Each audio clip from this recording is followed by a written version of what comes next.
I'm here in New York and Allie's over in Michigan. And I'm curious where everyone else is joining us from. We've got Queens, a couple of New York folks, Tennessee, Astoria, Brooklyn, a lot of New York folks, Beacon, New York, Toronto. Awesome. So we've got folks from all over, more New York, Texas, Oklahoma, Queens. Awesome. Great. Lots of folks from all over. And out of curiosity, did anybody register for the LSAT-Flex today? The May LSAT-Flex, the registration was today. I'm wondering if anyone signed in and was scheduling this morning or around noon. I know there was a lot of chaos around that, and I hope you all were able to successfully register, those of you taking in May. Got some folks saying they registered, some going for August, some going for June or July. So we've got a mix of folks here. Cool. Awesome. So thanks again, everyone, for joining.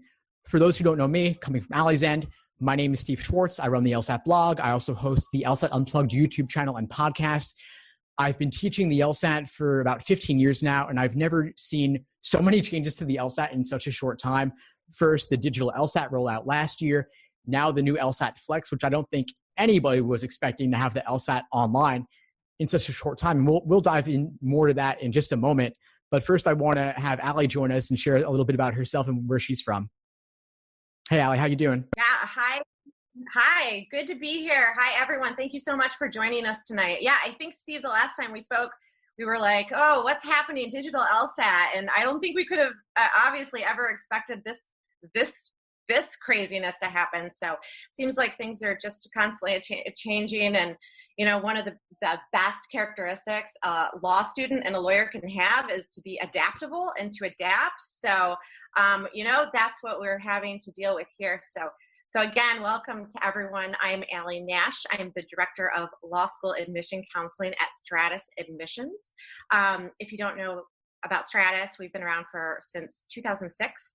We offer law admissions counseling, business admissions counseling, and graduate school admissions counseling. So I'm very happy to be there. Prior to that, I graduated from law school at University of Iowa. I'm a proud Hawkeye.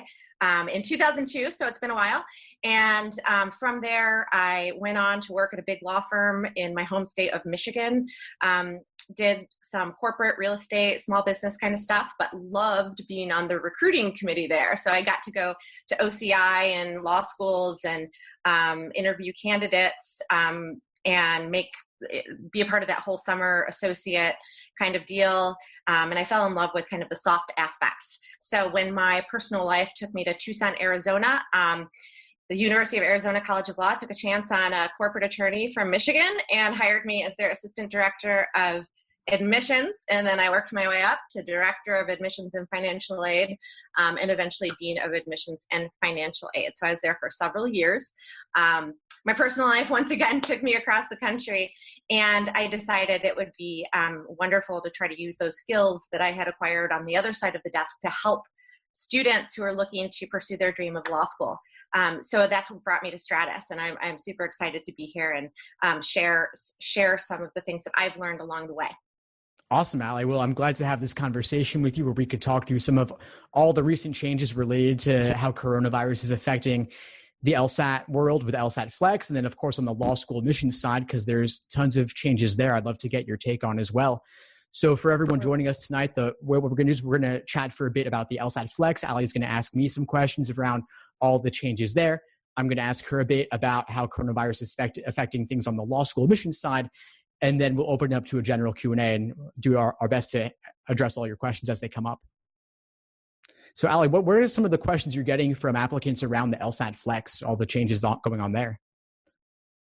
Yeah, so today was a day, right? So how did the LSAT-Flex sign-up go today for me? Yeah, so the LSAT-Flex sign-up, it was pretty chaotic, honestly. And the whole process from the beginning, it was initially going to be Wednesday last week, then it was going to be Thursday last week, and then due to some things on ProctorU's end, they had to reschedule it to today on Monday. It was going to be around 12 p.m. Eastern time, and LSAC was going to send out an email blast to all applicants, which they eventually did. But it turned out there was a backdoor way to sign up early that I discovered this morning, where you could reset your password on a ProctorU site and be able to actually register before everybody else. And so once I learned of that, of course, I had to notify all of the people who follow me on Facebook and Instagram and such. And so it was chaotic because people were grabbing slots and then others weren't able to log in. And eventually everyone got to get their times, I'm hoping at least. And so that was pretty wild. I'm hoping things will be smoother going forward. But basically, most folks are going to take the LSAT-Flex on Monday and Tuesday between 9 a.m. and 7 p.m. Eastern. You can book a time anywhere within that range. And then accommodated test takers can schedule to take it throughout the rest of the week, Wednesday, Thursday, and Friday, based on their unique situation. So yeah, pretty wild situation. Yeah, I was going to ask about the accommodation. So the LSAT-Flex is able to offer that for at least for a lot of cases. I mean, things like extra time, that's simply a matter of adjusting the countdown timer on the online LSAT-Flex site. One issue, of course, could be things like bathroom breaks, because if you're taking a 2-hour test for security, they actually require you to sit there the entire time. I just got confirmation from Proctoring on this today that you can't get up in the middle of section 2 to go to the bathroom, even if the clock is still ticking, the way you could at an in-person administration. And so basically I'd say, don't drink a lot of coffee before you start. For accommodated test takers who have much longer exams that maybe they have time and a half or double time, they're not going to make you go 3.5, 4 hours without a bathroom break. So I'm guessing they're just making an exception in that case. But for the vast majority of folks, they're going to have to hold it. And like I said, go easy on the diuretics. So with the LSAT-Flex, how is it different from the regular LSAT? Well, the biggest difference I would say is, aside from it being at home and being online, is that it's 3 sections, not 5. So for the regular LSAT, most folks probably know it's 4 scored sections plus 1 experimental. The 4 scored sections being 1 logic games, 1 reading comp, and 2 logical reasonings.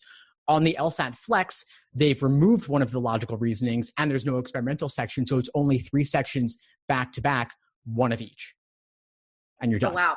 Yeah, so that's the biggest format change. And on top of that, they also confirm that each question's weighted equally, which means that logical reasoning matters a little bit less on the LSAT-Flex than it does on the regular LSAT. So that might change things a little bit in terms of prep. Well, speaking of prep, how should students prep for the LSAT-Flex? I think folks, first off, you want to address that in your study plan, where you're, like I said, you're focusing more on games and reading comp, a little bit less on logical reasoning on average overall, but also simulating test day. Endurance matters a little bit less, and being warmed up and ready to go when you start matters a lot more. I've always recommended do some warm-up questions before you start, like a game, a passage, a couple of logical reasoning questions, nothing too crazy, but a little bit, just so that when you actually hit go, you're ready to dive right in, because every question matters just a little bit more. Then there's things like simulating test day in terms of your desk setup, where you're sitting, and also using the computer, not a tablet, making sure your internet connection is strong so you don't have any issues with that either. There's a lot of things that LSAC is going to have to, I think, handle and deal with as this goes along. I'm hoping for the best, absolutely, as I'm sure everyone is here. Yeah, same. So I was telling folks to register for Tuesday if they can, so that in case things happen on Monday, they can hear about it early. And anyone, by the way, who's listening, who's registered for Monday already, I'm hoping things will go smoothly, of course, but try to at least hear, if you're not the 9 a.m. person Monday, try to go online and see what others are saying before you actually start, just so that you can learn of any potential issues and try to address them beforehand. Like if your cat runs into the background or something, is that a security issue? Is it not? Figuring out all of that. One thing that you mentioned was the endurance portion of it. And it seems like, that's not something I hear a lot about, I suppose, with the regular LSAT prep. But I would think that's a maybe an advantage here to taking, the Flex, because it is so much shorter. I would totally agree with that. I think it's definitely a more pleasant test day experience to do 3 sections and not 5, and do it at home. For most folks, assuming that your home environment is a suitable place to study and take the exam, I think that's preferable, those things being a given, of course. But yeah, 5 sections, even my brain is often fried after doing that. It's a lot. It's a full experience, 3 sections, a short break, 2 more sections. That's over 3 hours. So if you could be done in 2 hours instead, to me, that's definitely easier and easier to get through, for sure. Yeah. How do you recommend that students start studying for the test, for the Flex specifically? My general recommendations on prep from the beginning wouldn't change that much, because the content of the exam is still the same. It's just the format that changes a little bit, the delivery mechanism with it being online. So a lot of it stays the same. I mean, even your books are still largely relevant. The parts where they differ are if they address taking it in person or if they address taking it on a tablet, that's going to be different. But overall, I'd say not much really changes. The biggest thing I would say, though, is get the official LSAT Prep Plus from LSAC, where they have the vast majority of the exams in the digital LSAT format, which is the same software as the LSAT-Flex. So the features like highlighting, underlining, the countdown timer, ability to change line spacing and text size, all of that is the same as the digital LSAT. And you can simulate it on official LSAT Prep Plus. You're getting the majority of exams for only $99 a year, which is actually cheaper than getting the books. So to me, that's a no-brainer. Whether you're doing the digital LSAT or the Flex, I would use those for the actual full-length exam prep. Excellent. So, one question that I've received as well is, should I take the LSAT Flex or should I take the regular LSAT? Which one should I go with? And, from the questions that I can answer on that is how will admission committees look at the LSAT Flex, right? But from your perspective, and I can answer that too, but from your perspective, which one should they take if they have a choice? And maybe they don't have a choice because who knows when the regular one will be offered again, right? Yeah, that's a good point. We don't really know what's going to happen going forward. So This may be a limited time opportunity. So if somebody is ready to take the LSAT, I would say in most cases, they should go for the Flex because it's a more pleasant experience, assuming, again, home environment being good, internet being good, and all of that. Where I would say take the regular is if logical reasoning is by far your strongest section and games and reading comp are weaker, then I'd say hold out for the in-person, assuming it's offered again in the near future, because the in-person would play to the strengths of somebody who's really good on logical reasoning. Otherwise, games and reading comp. And we could talk more about this, but my understanding, of course, from admissions and from everybody is that admissions treats it the same. So it doesn't really matter which one you go with from that perspective, right? Yeah, absolutely. And I think that's a great point about thinking about the sections and kind of making some determination based on that. From the admissions perspective, you're absolutely right. I think admission committees and law schools generally are going to look at them the same. They trust LSAC, in the test and kind of putting together the questions and making sure that it's an accurate representation to the extent that it was before of whatever it tests your competency, I suppose, and your ability to do okay in your first year of law school. I think also, if there's ever, I would say if there's ever, from an admissions perspective, a test to try to take when you're ready, and perhaps something goes wrong or it's new. And I think admission committees are going to understand that too. I think they're going to, if you write the proper addendum, and explain what happened, that cat that ran behind you and jumped on your head and oh my gosh, and your score doesn't reflect what you think it could. I think that it's a test that you could probably explain, and there's going to be some grace that goes along with that. So. Yeah, I think admissions, I would imagine they're going to understand that this is a unique situation, especially for those taking it in May being the first time. Obviously, the first time doesn't always go as smoothly. And there are ways to address it. Like I mentioned the cat example somewhat in jest because the Proctoring actually says it's okay to have your pet in the room. Oh, is it? Yeah, and they have humans review anything that's flagged for security reasons. But let's say your roommate's really loud and you told them be quiet and they didn't listen, and that could affect things. Obviously, that's a unique circumstance. You could explain it, but also retake. Yeah, exactly. Well, speaking of security and proctoring, can you tell me a little bit about that? Tell us a little bit about how that, I know that's a big concern in admissions and probably with regard to the test takers. Yeah. I've gotten so many questions about this and things about cheating and such, but just in general, cheating on the LSAT is kind of tough to do because even if you had secret notes written down with formulas and things that you couldn't memorize, the LSAT's a test of reasoning. So those are going to be a very limited usefulness, especially on such a strictly timed exam. It's like law school exams are open book. How much does that really help? You still got to write your own thing, right? So, and you still have the time constraint at the same time. So I don't see it being that much of a benefit no matter what anybody could do unless they got a copy of the exam in advance. So regardless, of course, Proctoring, the company hired to handle the security and the administration of this, they are monitoring everybody with a webcam and a microphone. They're recording all of it. And they have what they call AI to monitor things like eye movement and such, which sounds kind of spooky, but I mean, if we're on video calls anyway, we're probably being recorded somewhere anyway, right? I mean, we're recording this, right? So things being recorded for later potential review. And they look at it if the cat runs around or if your eyes are off the screen for too long, they'll be like, what was that person looking at? Or if there's other noises in the background, they also have you show your room with the webcam to make sure there's nobody else in the room or no books that are open or anything. Your desk is pretty clear. So they're looking at all of that. They also, this company, this is not their first time doing an exam. They're also doing the GRE and the GMAT and high school advanced placement tests and a handful of other things too. So they've got it figured out. They've got it figured out. And I wouldn't try to cheat, by the way. They will catch you. It's not worth the risk. Yes, please don't cheat. I mean, that's a very bad idea as you're trying to head into law school. Yeah. That's the worst idea. Well, thank you for that. So what advice do you have for students, leading up a week to the test? What do you recommend? I'd say take a handful of practice tests, just like you would for the digital LSAT, just like you would for the paper and pencil LSAT if you're taking that outside North America. It's a couple of exams with detailed review. The difference being for LSAT-Flex, 3 sections, not 5.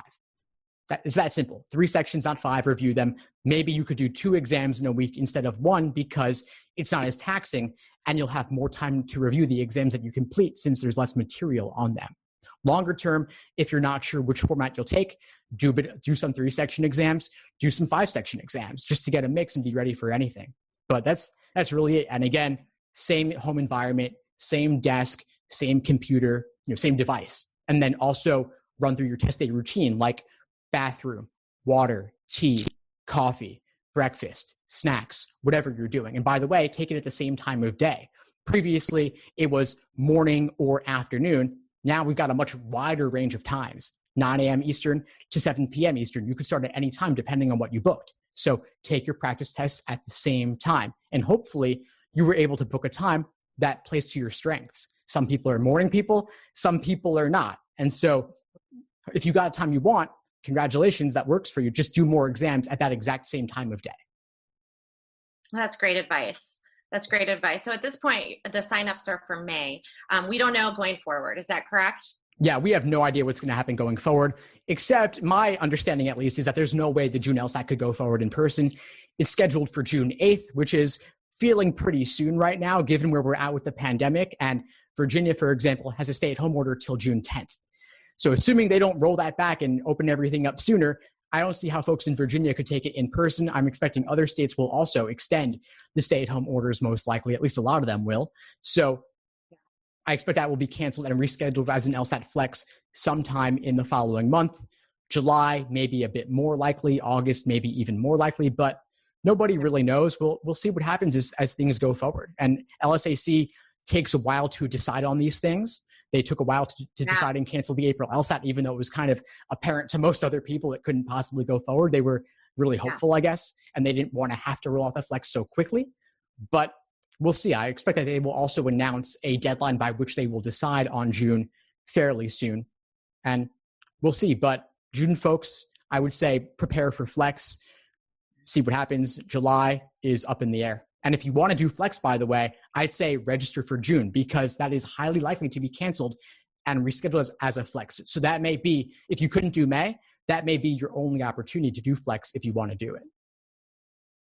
But is there a deadline for signing up for the June LSAT at this point? Are signups started? They're done? How are they looking generally? I'm pretty sure June signups the deadline's passed already on that one. I'd have to double check. Folks could Google it, but I'm pretty sure the June deadline is already passed.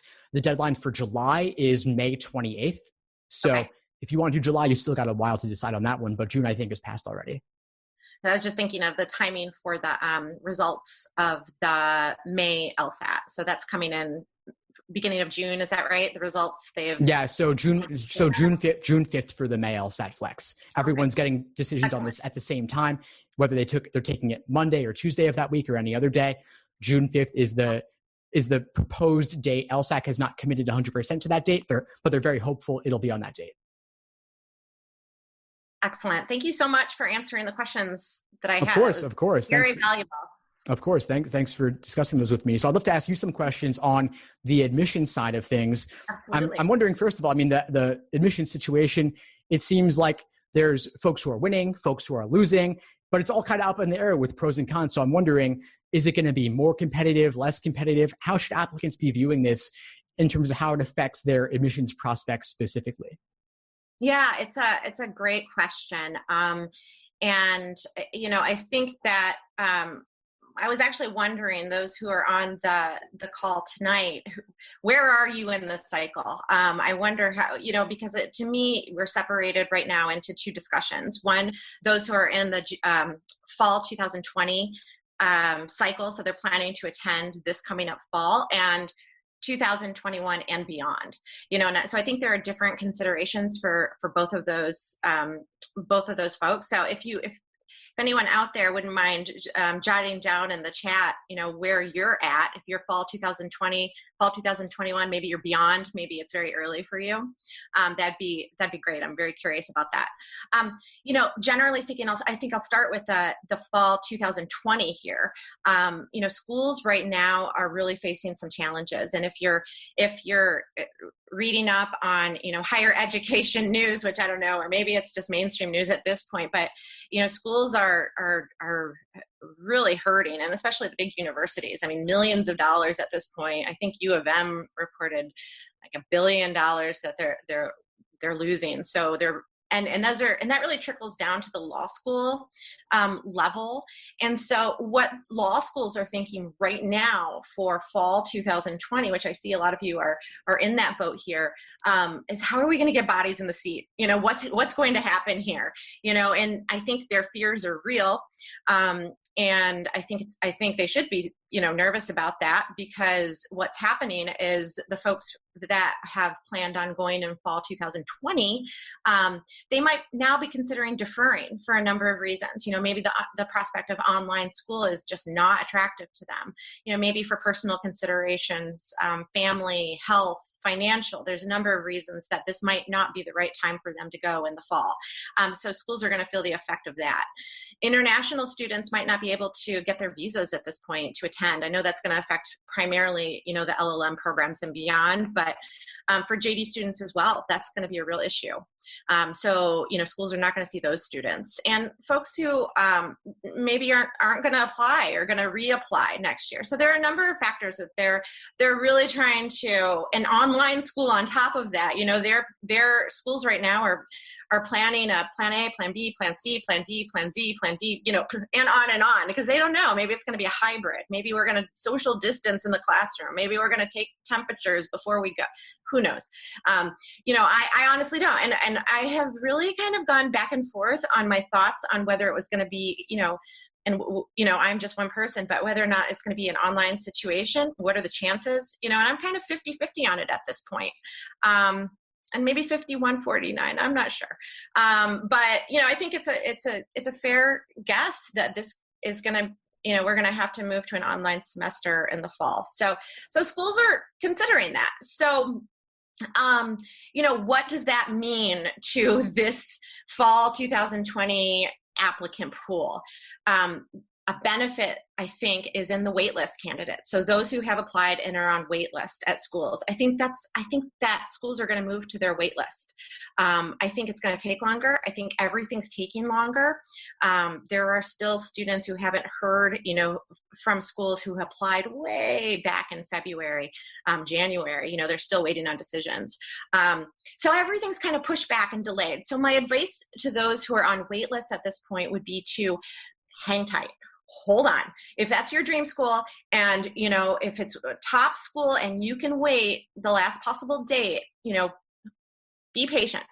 It may pay off, and I think it will pay off more than you have a good chance, more than you've had in the past, I think. But there are some things that you can do as a waitlist candidate also, and that would be just be strategically in touch with the admissions office. Don't be one of those waitlist candidates who are on the list that, they got their decision and then the admissions office never heard from them again. Make sure to look up the school's seat deposit deadline. Perhaps the first one's passed at this point. Maybe there's a second one. Maybe the first one is still there. But correspond with the office, turn in that letter of continued interest to the admissions office at a strategic time. So when they're ready to go to the wait list, that's you're top on their list and you're on their mind because you just sent them an updated resume and a letter stating that they're your top choice and you're going to commit, if you get admitted. That means something to them, and it certainly means something to them this year. So I think that for waitlist candidates, this could be a beneficial year for you. I'd say for admitted candidates, so again, some folks who have been admitted haven't heard from certain schools, or they haven't visited, of course. So they're having a hard time making a decision. So I'd say a couple things to them. First, talk to the admissions office and see if you can get your seat deposit deadline extended. I think that schools more this year than ever are being flexible. Now, I will say in my experience so far, they're being flexible, but they're not being super bendy. So in other words, they're not going crazy with the flexibility, even though they might say they are, they're not. So just, they're being flexible. They might give you a little if you ask, but definitely be in touch with them. Don't be afraid to be in touch with them. And, if you're affected financially by what's going on and you have committed to a school, but you're having a hard time coming up with, for example, the seat deposit money, be in touch with the admissions office. Let them know that, you're having a hard time, and they certainly might waive. I've had a client where they waived the seat deposit entirely. Now, keep in mind, they're going to ask you to sign that enrollment form still. And I want you to be very cautious about this and very careful in what you're signing your name to, because, if you are thinking of applying to multiple schools and maybe putting deposits down at a couple schools, your enrollment form might prevent you from doing that at a certain school. Some of them are very strict. So I just want you to make sure to read that language carefully. You are, after all, applying to law school, and you're expected to read very carefully and get immersed in the details. So be careful there. The last group might be those who haven't applied yet that could benefit from this situation. So again, if you're going for a school that has a deadline that is out, make sure you check on those deadlines. Maybe you need to get them extended. Maybe you're taking the LSAT to apply for this cycle still. Just make sure to keep in touch with the admissions office and let them know what you're up to. And, you can stay on track. I think that more than ever, admission offices are going to be flexible. They're going to be flexible, but not completely bendy, but flexible. So that's a good thing. The other thing, when I worked in admissions, I had the opportunity to be there when enrollment was way up. And then I had the opportunity to be there when enrollment took a real dive. And so it's interesting how creative schools get with their enrollment and their programs when they're trying to get bodies in the seats. So maybe you could take advantage of some of their creative programs that they're employing. I expect, my guess is that transfers will be up. The schools may be more generous with their transfers this year because they're getting people, meaning tuition.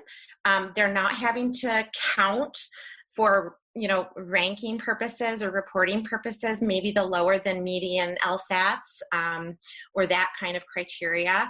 And they don't necessarily have to give the scholarships that they would have otherwise. So schools are looking for ways like that. So transfer, when I was in admissions, when enrollment was low, we were the first school that created the JD Advanced Standing. So that was the, for international students to get them their credit. And so that was a creative way to get students in, a little bit more money, tuition, and win-win for everyone. So ASU has had a program and currently has a program that's pretty interesting. And kind of like a dream come true maybe for some folks, that you can apply for their JD program without a standardized test score. Interesting, right? So it's actually a path through the Masters of Legal Studies Honors Program. So basically what you do, and I haven't talked to them directly, so you can research this further if you're interested, but you can apply to their JD program and you'll automatically be considered for the Masters of Legal Studies Honors Program. So if you don't get into their JD program, you can apply without an LSAT, without a GRE. And if you don't get into their JD program, you can get into their master's program. And for one semester, you will have classes with their JD students, and they will and if you are in the top 50% of the grade of the class, then you will get admission without a standardized test, without the LSAT, without the GRE, in the spring semester. So it's really interesting. It's really interesting. It's a very interesting way to go about doing it. And, there are a lot of ABA, American Bar Association rules that they have to comply with. One of them is that you have to have tell me the word. A valid and reliable admission test, right? Valid and reliable admission test. And so LSAT is certainly that. Recently, as you know, in recent years, the GRE has turned into that. So a lot of schools accept the GRE now.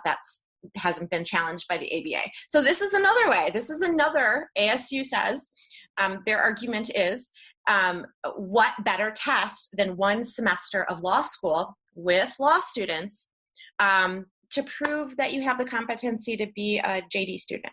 So isn't that interesting? I find it very interesting. Yeah. They have creative interpretation of the ABA rules there. I do have a question for you, though, Allie, around this. Unsurprisingly, I'm not a huge fan of this kind of program. And one concern I have is, let's say an applicant doesn't want to do the LSAT, doesn't want to do the GRE either. They apply to this program. Yeah. What kind of flexibility are they going to get with regard to scholarship money if ASU law knows this person couldn't possibly have applied to pretty much any other school? It's a great question. I think that, so from what I've read is, I don't know that they're going to get extra money, but I do believe, do your own independent research here, but they are going to give you a scholarship in the same amount of your first semester tuition at the master's level of tuition, so that you're not paying more than a law student. So, that's what I know.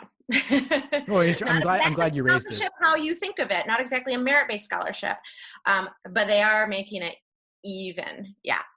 I do have another question on something you touched on earlier, which is around being willing to wait until the very end of the cycle, let's say like August, or maybe even the first week of September, where you get off the wait list last possible second and you start a program at your dream school.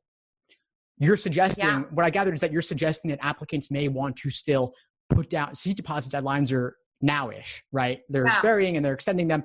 Would you suggest that applicants be willing to put down a non-refundable seat deposit at risk of potentially losing that $500 or whatever it is, and then wait out the summer? Maybe they still get off the wait list somewhere else? Yes. Cool. Yes, I am suggesting that. Again, this is a very important point to that. Make sure you read that enrollment form. And make sure you understand what you're committing to when you put that seat deposit down. Now, usually when you put that, when you complete that enrollment form, it has nothing to do with wait list, your status on the wait list. Basically, you're saying if it's a very strict one that you're not, you haven't put down a commitment at another school. So that doesn't have anything to do with the wait list because you haven't put a commitment down in that situation. But be careful of that. I can't overemphasize that. But yeah, I mean, it's all very individual. It's all very personal to you. If it really is your dream school, and you are willing to make those, sacrifices. And I would say $500 is a small amount, when you're thinking about a 3-year education and, everything that you've dreamt it could be and everything it might be, the potential of having that degree at the end of the day. Right, of course. Yeah. And I would imagine that's very hard. I think that's very hard, to move in August or September, but I've certainly seen it. And I don't think it's crazy. And you actually may not have to move at all if things are online in the fall. That's exactly right. I do have one question. We were talking a lot about the benefits around how folks in each cohort, those starting this fall, those starting next fall and beyond, how they could benefit. But one big question I'm getting from folks is, how competitive will next cycle be, given a potential recession? Yeah. So those aiming to start law school fall 2021. Will it be more competitive as it was back in after the 2008 recession, or is this something totally different? Obviously, nobody knows, but curious to get your take. Sure. Great question. And what everyone wants to know, just a bit on, history, right? The Great Recession, 2008. So what happened there is that enrollment went up because, the reasoning is, okay, I don't have a job. I don't have a good prospect for a job.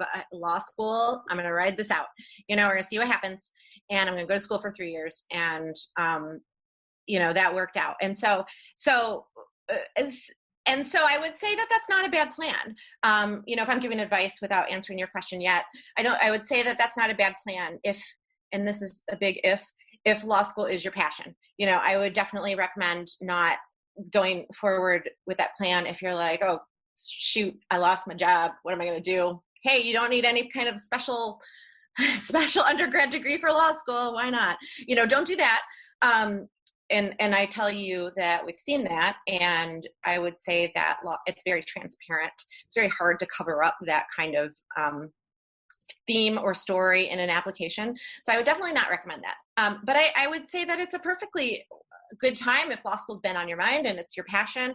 It's a great time to go forward. So okay, so we've got history that suggests that may happen, and that typically happens or sometimes happens in economic downturns. We also have that coupled with those folks who may defer for this cycle, right? So they're deferring a year, those who are reapplying perhaps, and those international students, don't underestimate, them and their volume, and they should come back. At this point, they're going to have their visas and they're going to be able to. So in theory, all those things combined suggest it's going to be a more competitive year. So I would guess, if I had to guess, if you made me guess, I would say that it would probably be a more competitive year. But there is something I think that's a little bit different about this. And I do want to mention it. I do think there's something a little different than past situations, because there is a big personal and social component to this. And it's not just about, it's not just about the finances. It's about family, and it's about health. And maybe it'll look a little different in that maybe folks will choose more regional schools closer to family. I don't think we've certainly not seen the financial implications of this. I mean, we are at the very beginning as far as that's concerned. So how that affects down the line, I think, is still to be seen. So I'm not as convinced as some people that it's going to be, the most competitive year, fall 2021 and beyond. But it's a real possibility. Yeah.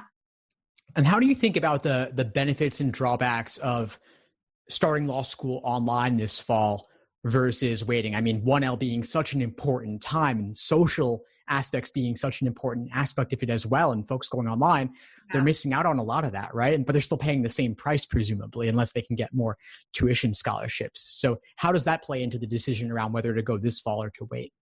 Yeah, it's interesting. The second point that you made about tuition being the same for the fall, I wonder if that's going to be true for sure. Mm-hmm. I wonder. I don't know. But that's something to think about as well.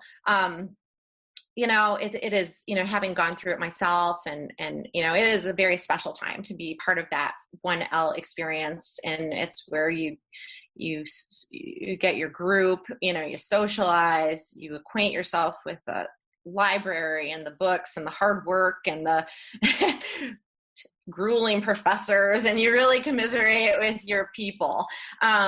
Not to mention networking for internships and all those other things that are also very important. But everyone's in the same boat. Everyone in this year, in this fall 2020, is in the same boat.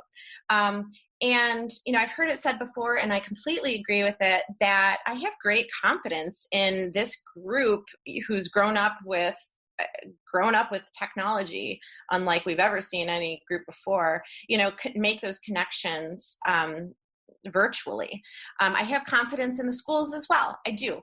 I think they're going to pull it together, and I think they're going to come up with, I think they're going to come up with a good plan and good opportunities, comparable opportunities perhaps to what they had before in person. I mean, it's not going to be exactly the same, of course, but it can't be. And again, just that, everyone's in the same boat here. Everyone's in the same boat here. Not exactly the same boat, but a similar boat, and everyone's trying to accommodate. So So yeah, I know that's disappointing, but I think the schools are going to be ultra flexible too. I think that's something that you can count on. I think they're going to be very understanding and flexible, and that's unique for law school. A lot of flexibility. I mean, it's kind of an antiquated, profession, and everything is, kind of based on a lot of history, and so this is new and it's scary for everyone, but I think everyone's going to adjust. So my advice, if you're curious, is that I would say if this is, your dream school and this is your dream and this is your opportunity, I wouldn't hesitate to go, because I do have faith. I do have faith in you and the schools to make it a really great experience. They're certainly going to be giving it their all. Yeah, I think that's right. And I want to talk just 1 second about deferring. I touched upon that a little bit, but I want to make sure that everyone really understands what deferring means.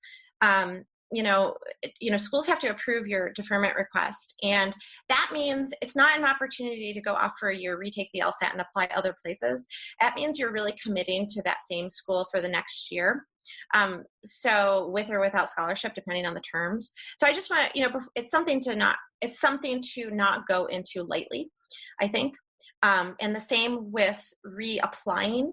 If I could just take 30 seconds to say that's also something not to go into lightly, because you could apply next year or the year after with exactly your same LSAT, GPA, personal statement, and you might not get into the school that you have gotten into this year.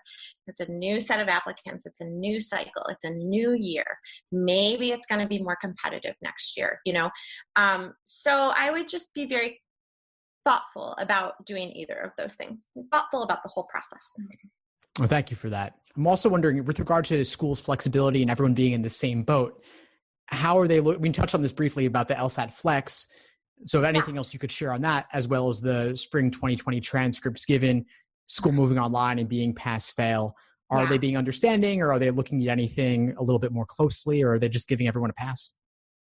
Yeah, I'm, from what I understand from every admission professional I've spoken with and heard from, they're being very understanding about the pass-fail that almost everyone has in their spring 2020 semester. So, I wouldn't worry too much about that. I'd make sure you passed as a baseline. Make sure you get that P instead of that F. That says something. And also the best thing that you can do, and I know we're kind of past that, but I mean, really, if you can get a letter of recommendation from one of your professors that had you during that time, it'd be a real plus, especially for those candidates who are really counting on the spring 2020 semester to perhaps boost their GPA to make them a little bit more competitive in the law school admission process. So if you can get a letter of recommendation from a professor that you had, that'd be really helpful. I would also say if there's some circumstances that you want to explain also, maybe you did get an F instead of a P, and maybe it was just out of your control because of personal circumstances, or, whatever. This is a very, this is the time where folks are being understanding. I don't think any admission committee would look at one semester alone for sure. They're going to look at everything. They're going to look at your entire transcript. They're going to look at all your semesters. If there's a time to do well on the LSAT, this is the time also, though, because what you're trying to show with your transcript is your ability to do well in law school. And that's exactly what the LSAT helps to show as well. So if there's a time to say, hey, you know what, please look at my LSAT rather than my transcripts, to the extent you can spend time on your LSAT, that's a real plus. Certainly. Yeah. Thanks for that. And last question, then we'll go to some of the Q&A for a few. Sure. Speaking of how everyone's stuck at home, they're quarantined, stay at home, can't do a whole lot on the extracurriculars except maybe online. What can they be working on now to set themselves up with the parts of the application for success when they do apply? That's a great question. So I would say first and foremost, what you should be doing with this time is to just take care of yourself, right? Take care of yourself, take care of your family, take care of your loved ones, take care of your pets, take care of yourself. I'm I don't know if you know this about me, but I am also a yoga teacher. So I believe in breath. You know, take a breath, take a walk, go to the park, do what makes you happy, and make sure that you're in a good space. And, you know, very important is also to be productive. Be productive in the right way. Show that you have, you know, use your time wisely. And that means perhaps studying for the LSAT, taking that extra time, taking those extra practice tests, following Steve's plan. You know, do those things that are really going to benefit you, and it's going to have a big impact on your law school application. If you're past that, or, you know, you're looking, if that's not the right thing for you to do, if you're applying for fall 2021, you are in such a great shape right now to start on your law school applications. And I don't want anyone out there to underestimate the time that it takes to put together your application.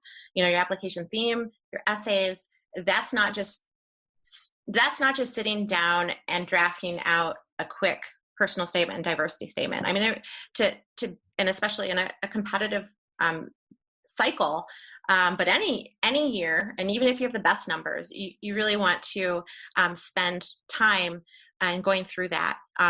Some other thoughts, you know, get excited about school. This is a moment of time, you know, get really excited about school. Start to look into those schools, go beyond rankings, dig into the details, dig into what's important to you, really start to be introspective about that. And be productive. Connect with other students in the same boat as you, perhaps. You're not alone, even though you might be sitting alone in your house and in your room. You're not alone in this. Absolutely. Yeah. And folks who have more time than usual on their hands can certainly make the most of it. And that's all some great advice there. Things like attending our discussion online right now over Zoom. So anyway, let's see. Absolutely. We've got about 10 minutes left, and then I've got to sign off at the top of the hour, but I want to make sure that we get to as many questions here as possible. So I'm going to run through some of these here. Speaking about tuition, we talked about a little bit about tuition, whether it may be the same or not in the fall if school is online. I'm wondering, we got a question from Vic here. Have you heard anything around schools potentially decreasing their tuition if it is in fact online? Or if demand drops hypothetically or something like that?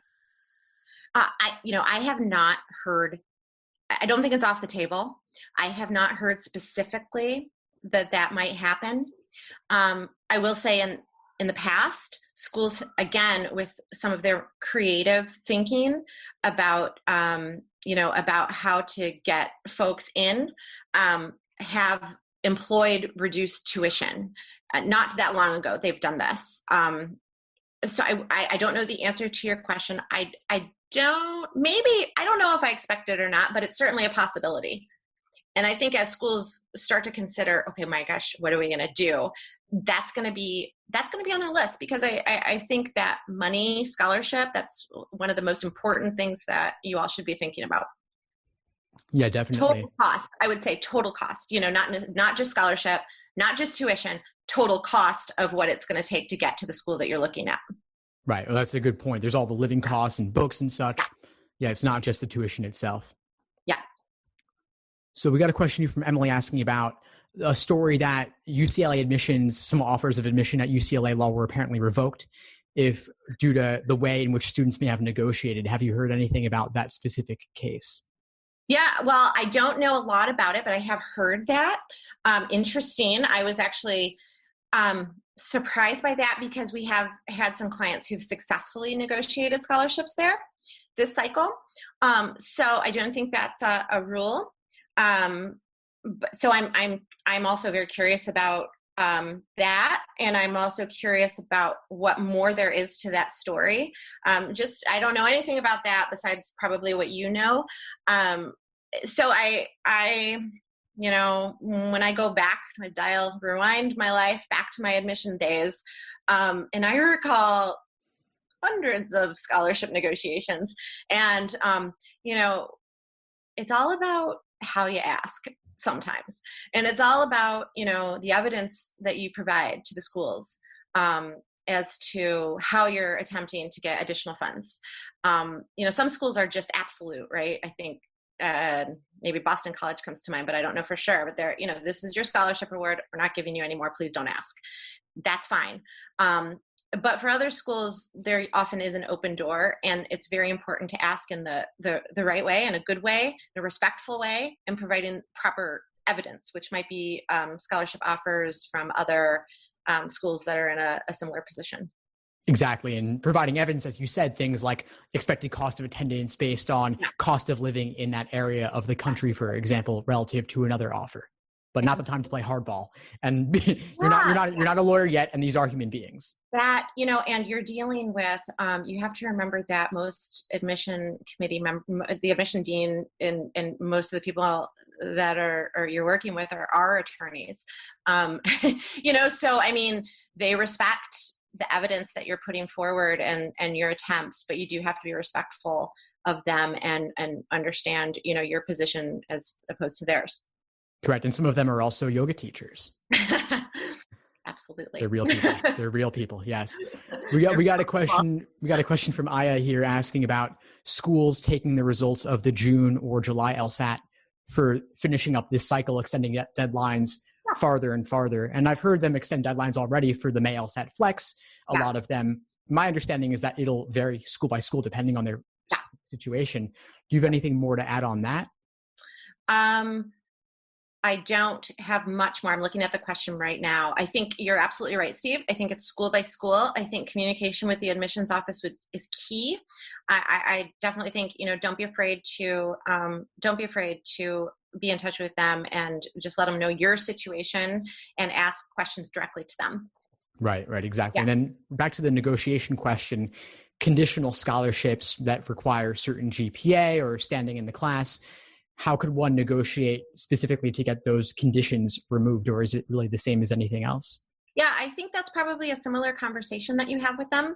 Perhaps providing evidence and proof and information, that you choose to provide to kind of plead your case there, which might be comparable scholarship offers from other schools. And, I do caution you about conditional scholarships. I think they're certainly with value, but just make sure you understand those conditions understand them well, and be careful with them and really understand kind of the value of them. And once again, I just if you're be respectful in your communication in all cases that I've witnessed. If you go in respectfully, you will be treated in kind. You may not get everything you want, but in my experience, admission folks are very nice, very human people, and they're trying to help you. They're really trying to help you get to where you want to go. They might be limited, but they're trying to help you. Yeah, certainly. Yeah. All right, let's see a couple more here. All right, last one here for tonight, and then folks can, of course, feel free to reach out to us for follow-ups. If you defer the LSAT, can you retake it to get a higher scholarship, and which one will count for U.S. News rankings? I'm sorry, is this, I don't see the question here. Let's see. If you defer the LSAT, so if you defer your offer of admission, okay, you then retake the LSAT and ask for a higher scholarship, and which LSAT score would be factored into the rankings? Yeah. So if you would defer your admission and you take the LSAT again, I think that's absolutely fine. And know that you're committed to that school, right? So that's kind of the first. Just know what you're committed to, and maybe have a conversation with them. I know I've been saying that a lot, but maybe have a conversation with them and say, I'm deferring. I'm considering, taking. I'm excited to go. I plan on going. I'm considering taking the LSAT again because I'm interested in more scholarship funds, and see what they say. And it's. I think that you're in a good and bad position, because on one hand, they have kind of your commitment that you're going to the school. So they may be considering, okay, they're coming here. How much more do we have to give them? They're already coming here, that kind of equation. They're not allowed to go anywhere else if they're asking for a deferment. But on the other hand, they're also probably trying to be very fair. And so if you do increase your LSAT, they may very well consider, giving you a more generous scholarship in alignment with other folks who have a increased LSAT score. Does that make sense? Yeah, that's awesome to hear. Thank you for that. Yeah, but I would be in communication with them and just, feel them out and see what they say. What's the harm, right? I mean, that's one of the things that, when you correspond with admissions office, a lot of times there's no harm in it. It's not going to hurt you, Yeah. And as always, there's a lot of value in getting that LSAT score. Yeah. Really opens doors and opens wallets too. And if you're, one thing, if you're sure that you're going to get a better LSAT score, with caution, maybe the right thing is to reapply. I mean, if you had a real bad LSAT day and you can get, without a better score, without any promises for the next cycle, maybe that's something you consider with a lot of thought.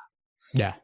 Yeah. To increase the scholarship specifically, and maybe to get into a school that is more of your dream school than the one that you're already planning to go to. Right. Fantastic.